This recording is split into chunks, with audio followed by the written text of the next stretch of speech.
Հոկտեմբերի 18-ին նշվեց Արտաշատի Սուրբ Հովհաննես Ավետարանիչ առաջնորդանիստ եկեղեցու ուխտի օրը և օծման 10-ամյակը։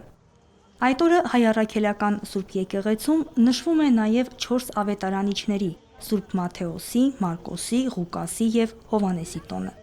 Մայրաթոր Սուրբ Էջմիածնից եկեղեցի բերվեց Սուրբ Ղուկաս ավետարանչի մասունքը և տոնական պատարագ մատուցվեց։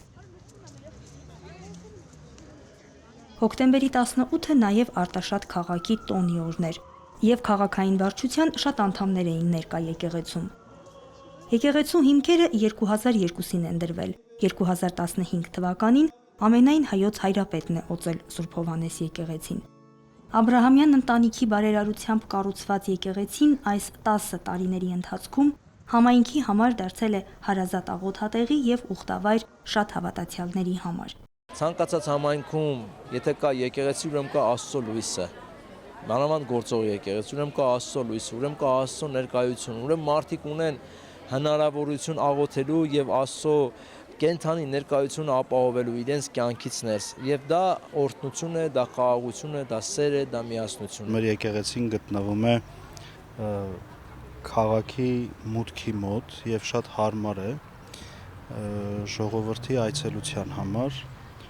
Այստեղ մարդիկ հավաքվում են ոչ միայն աղոթելու, ոչ միայն ծիսական արարողություններին, ոչ միայն հոգեպես առանձնանալու, այլ նաև զբոսնելու, որովհետև Արտաշատ քաղաքում այս եկեղեցին իր տեղով դիրքով կարելի է ասել յուրահատուկ է։ Սա նաև գեղեցիկ ժամանցի վայր է, լավ իմաստով։ Մարդիկ իրենց ընտանիքներով, երեխաներով գալիս են եւ ժամանակ են այստեղ անցկացնում,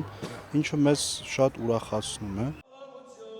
Պատարագիչ քահանան ներկաներին փոխանցեց Մասյացոտնի թեմի առաջնորդ Գևորգ եպիսկոպոս Սարոյանի ողջույններն ու օրհնությունը։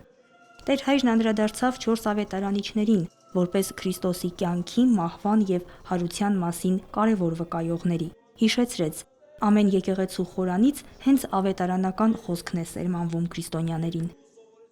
Ողջ օրվա ընթացքում հավատացյալները հնարավորություն ունեցան Սուրբ Ղուկաս ավետարանչի մասունքի զորությանը հաղորդ լինելու։ Սոնա Խաչատրյան, Մեսրոպ Ավետիսյան, Եկեղեցական կյանք։